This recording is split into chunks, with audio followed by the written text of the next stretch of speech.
हो गई हूँ, परंतु परंतु हे जगदेश्वरी, भुवनेश्वरी, मातेश्वरी, तुम्हें कोटि कोटि प्रणाम। देवी सची, आप भयभीत न हो और चिंता का भी कोई कारण नहीं है। मां शक्ति की कृपा से आप कभी वंचित नहीं हो सकते। मैं जानता हूं कि नहुष की वेदक दृष्टि से तुम भयभीत हो गई हो, किंतु यह आश्वासन दिलाता हूं कि महाराज नहुष तुम पर बल प्रयोग नहीं करेंगे।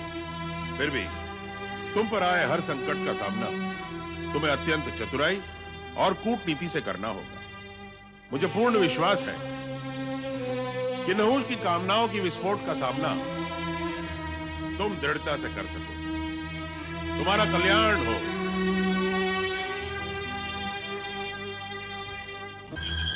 अब मुझे निश्चित ही चतुराई और कूटनीति से नहुष का सामना करना पड़ेगा। महाराज नहुष को रंभा का प्रणाम। आओ रंभा। आपने मुझे स्मरण किया महाराज। रंभा, अब हम महाराज नहीं रहे, देवराज नहुष बन गए हैं। क्या इस सत्य का तुम्हें ज्ञान नहीं? ज्ञात है महाराज। देवराज नहुष। रंभा, हमने तुम्हें विशेष कार्य से यहां बुलाया है, और वह विशेष कार्य यह है कि तुम हमारा व्यक्तिगत संदेश इंद्राणी सची तक पहुंचाओ। अवश्य देवराज, अवश्य। बताइए, क्या है आपका संदेश? हम देवी सची से एकांत में मिलना चाहते हैं। मैं आपका यह संदेश उन तक अवश्य पहुंचा दूंगी, किंतु वे आपसे अकेले में मिलना स्वीकार करेंगी अथवा नहीं, ये मैं नहीं कह सकती। हमने तुम्हें यहाँ इसलिए बुलाया है कि तुम देवराज के अधिकारों को स्वयं भी समझ लो और इंद्राणी को भी समझा दो। हमसे मिलने के लिए तुम्हें उसे मनाना होगा और उसे भी मानना ही होगा। हम देवराज हैं, ये हमारे अधिकार और प्रतिष्ठा का प्रश्न है। मैं आपकी आज्ञा का पालन करूंगी देवराज। जय जय लक्ष्मी नारायण, जय जय लक्ष्मी नारायण। नारद, आज तुम्हारा मुख प्रश्नात्मक लग रहा है। लगता है ढेर सारे प्रश्न पूछने का आयोजन है। नारायण नारायण। नारद के जन्म का प्रयोजन ही प्रश्न करना है माता। अपने से बड़ों से प्रश्न करते रहना और छोटों को उत्तर देते रहना, यही नारद के जीवन का मूल उद्देश्य है। माता, प्रश्न करना ये तो मेरी व्यवस्था है। नारद, प्रश्न पूछने से पूर्व ही हमारी प्रशंसा भी कर दी। चतुर तो तुम हो ही। कहो, क्या प्रश्न पूछना चाहते हो? कहीं तुम देवराज बने नहुष के विषय में तो नहीं जानना चाहते? नारायण नारायण। अंतर्यामी तो आप हैं ही, अब अधिक मैं क्या कहूँ? क्या भगवान शिव से इस विषय का समाधान पाकर भी तुम्हें संतोष नहीं हुआ नारद? नित्य नवीन जिज्ञासाएं मन के उपवन में जन्म लेती रहती हैं प्रभु। मैं नहुष के विषय में नहीं, पतिव्रता देवी शची के विषय में चिंतित हूँ। क्या वे नहुष के मन में उठती हुई कामनाओं को शांत कर पाएंगी? तुम्हारी चिंता अकारण है नारद। नारी पतिव्रता हो और मन में ठान ले कि किसी भी पराये पुरुष की छाया को भी अपने शरीर से स्पर्श नहीं करने देगी, तो उसके इस निश्चय को विधाता भी नहीं डिगा सकता। और फिर मां शक्ति की कृपा और पतिव्रत्य का बल शची के साथ है, तो फिर चिंता कैसी नारद? किंतु भगवान, नहुष के मन में मलिनता समा चुकी है। हम जानते हैं और यह भी सत्य है कि कामनाओं के वशीभूत होकर यदि नहुष ने अनैतिक और अनुचित आचरण किया तो उसका पतन निश्चित है। और इससे अधिक तुम क्या जानना चाहते हो नारद? कुछ नहीं प्रभु, कुछ नहीं। मेरा समाधान हो गया, अब आप मुझे आज्ञा दें। नारायण नारायण। स्वामी, नहुष क्या सची को अपनी जीवन संगिनी बनाना चाहता है? किसी के कुछ भी चाहने और इच्छा करने से क्या होता है देवी लक्ष्मी? होता तभी है जब इच्छा और कामना का धरातल नैतिक, न्यायसंगत और समुचित हो।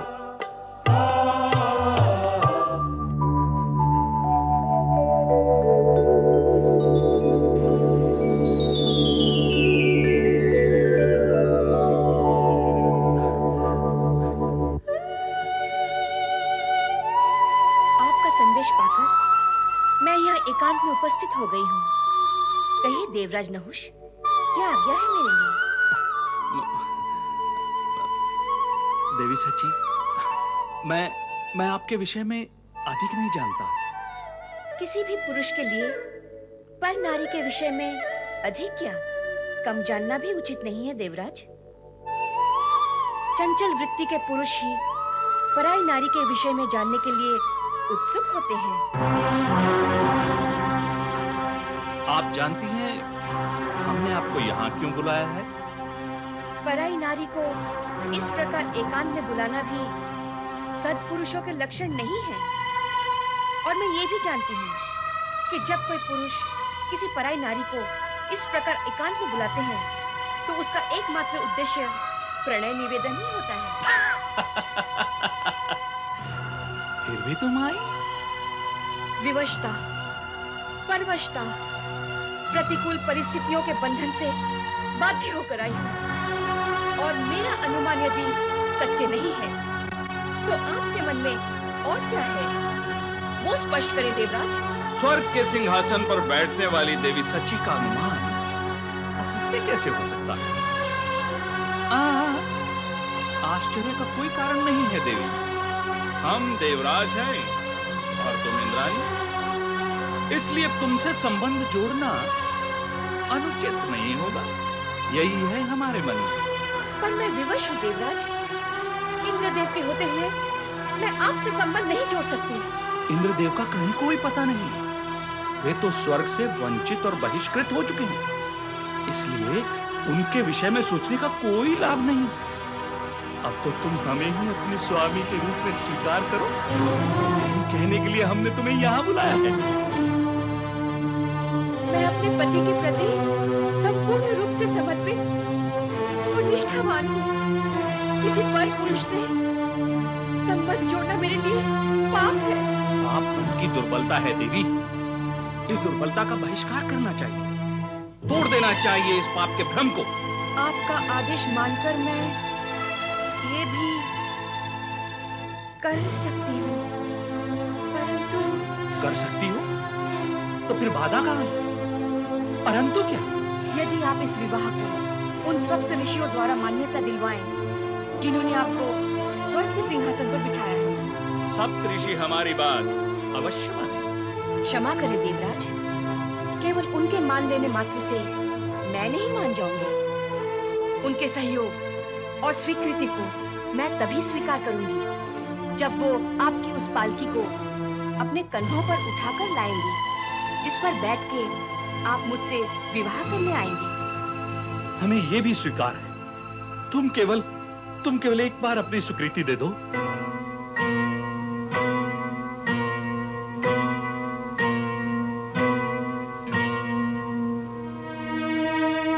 यदि आप सप्त ऋषियों द्वारा उठाई गई पालकी में बैठकर मुझसे विवाह करने आएंगे तो मैं आपकी इच्छा और कामना को कैसे अपमान कर सकती हूँ देवराज? मैं आपकी कामना अवश्य पूर्ण करूंगी। इसे आप मेरी स्वीकृति माने। मैं इस कार्य को शीघ्र अतिशीघ्र पूर्ण करूंगा देवी सची। हमारा धैर्य अब अपनी सीमा का उल्लंघन करने का हठ कर रहा है देवी सची।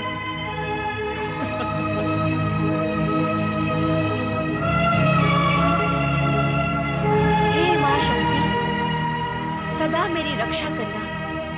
हर हर महादेव, हर हर महादेव, हर हर महादेव। देवादिदेव, हमारे सम्मुख एक विकट धर्म संकट आ पड़ा है। आपके आदेश से जिस मानव सम्राट नहुष को हमने सदैव स्वर्ग पहुंचाया, उसे देवराज इंद्र का सिंहासन दिलाया, वही अब हमें अपना प्रीत दास समझकर स्वर्ग बुलाया। आप ही बताएं हमें क्या करना चाहिए। नहुष ने वो नहीं किया जो हमने उससे करने को कहा था। उसने वो किया जो हमें कभी प्रिय नहीं लग सकता। अप्रिय कर्म करने वाला प्राणी हमारा प्रिय कैसे हो सकता है? वो वासना और चरित्रहीनता के दलदल में फंस गया है। ऐसा प्राणी हमें अप्रिय लगता है। हमारे लिए क्या आज्ञा है भगवान? दुष्ट को दंडित करने के लिए आज्ञा की क्या आवश्यकता है? जिसे मर्यादा का ध्यान नहीं है उसका ध्यान रखने की क्या आवश्यकता है? जिसे चरित्र से प्रेम नहीं है उससे प्रेम कौन करेगा? जो धर्म का पक्षधर दे, उसका पक्ष कौन लेगा? जो नीति के विरुद्ध आचरण करे, उसका विरोध तो सभी करेंगे। अतः ऐसी स्थिति में आप सभी उसके साथ वही व्यवहार करें जो समय, नीति, न्याय, धर्म और लोक व्यवहार कहता है। किंतु क्या ऐसा व्यवहार करके हम आपकी इच्छा का विरोध नहीं करेंगे? यही दुविधा हमें आप तक ले आई। ऋषि अत्रि, आपकी दुविधा का उत्तर हम दे चुके हैं। एक बार पुनः स्पष्ट कर देते हैं कि मान उसी का रखा जाता है जो दूसरों का मान रखता है।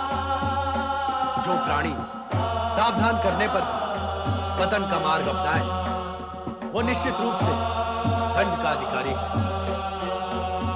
हम आप सबको निर्देश देते हैं कि आप अपनी दुविधा का त्याग कर अपने कर्तव्य का पालन करें। जैसी आपकी आज्ञा भगवान।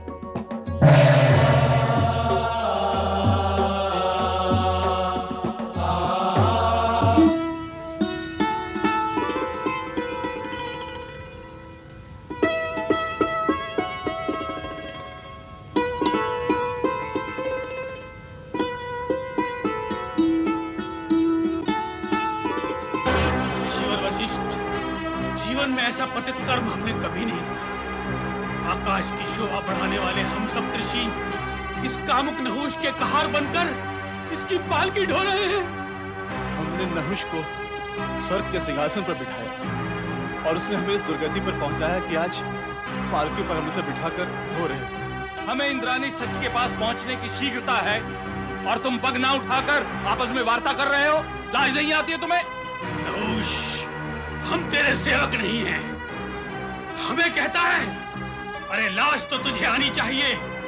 तू अपने पूज्य ऋषियों का अपमान कर रहा है उन पर सवारी करके। सर्प गति से चलो, सर्प गति से, अन्यथा हम तुम्हें दंडित करेंगे। सर्प गति से, सर्प सर्प सर्प सर्प सर्प गति से।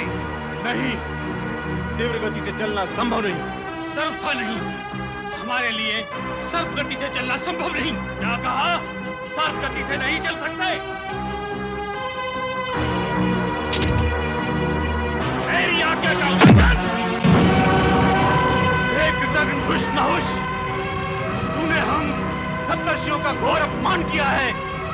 सर्प गति से न चलने पर हमें ठोकर मारी है। जा, मैं तुझे श्राप देता हूँ। तू इसी समय सर्प बन जा और स्वर्ग से पतित होकर नरक में निवास कर। हाँ, सर्प बनकर नरक में निवास कर।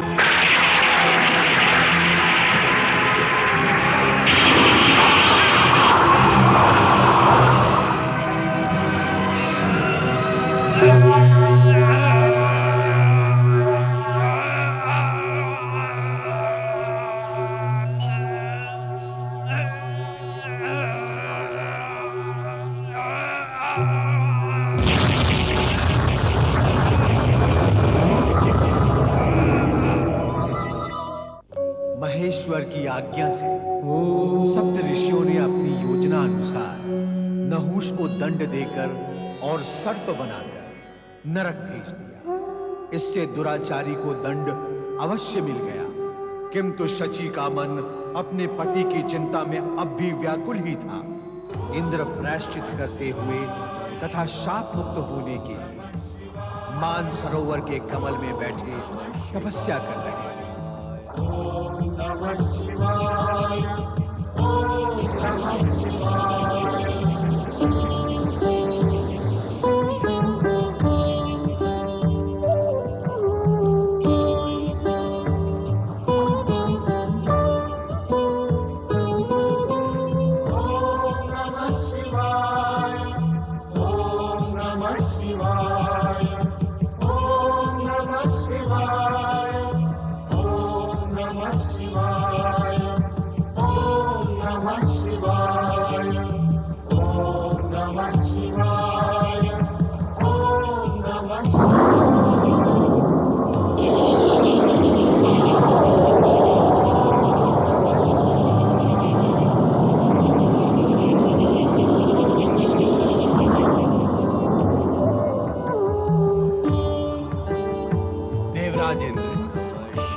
देवराज इंद्र, हम तुम्हारी तपस्या से प्रसन्न हैं। तुम्हारा प्रायश्चित पूर्ण हुआ।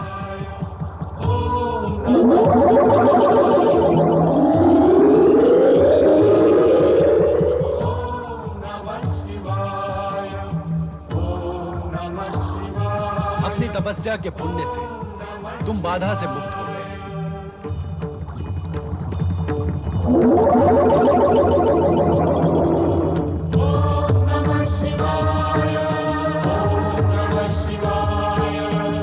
मैं धन्य हुआ भोलेनाथ, मैं धन्य हुआ। मुझे अटूट विश्वास था कि मुझे आपकी कृपा अवश्य प्राप्त होगी। मैं धन्य हुआ भगवान, मैं धन्य हुआ। तपस्या तो सदा फलदायी होती है देवराज। तपस्या का फल निश्चित है। अब तुम स्वर्ग जाकर पुनः वहां की व्यवस्था सुधारो।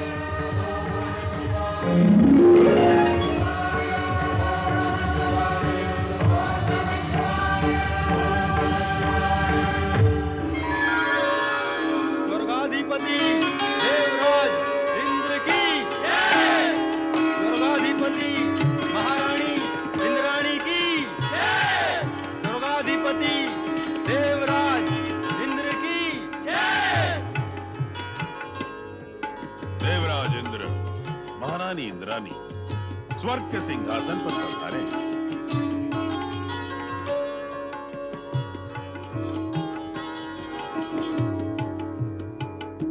भगवान शिव और माता शक्ति की कृपा से आप घोर संकट से मुक्त हुए। अब धर्म और न्याय पूर्वक स्वर्ग का शासन करें और संभालें अपना वज्र। बधाई हो देवराज इंद्र, बधाई हो देवी शची, बधाई हो। भगवान भोलेनाथ की असीम कृपा से आप अत्यंत कठोर और कठिन परीक्षा में उत्तीर्ण हुए हैं। आप सत्य कह रहे हैं देवर्षि। ये सब शिव कृपा और मां शक्ति की कृपा से ही संभव हो सका है। मेरे कहे इस सत्य में अब ये सत्य भी आप सम्मिलित कर ले देवराज कि छल, कपट और प्रपंच का परिणाम कभी शुभ नहीं होता। आशा है देवी शची इस कार्य में आपकी सहायता करेंगी और भगवान भोलेनाथ आप दोनों का कल्याण करेंगे। भगवान भोले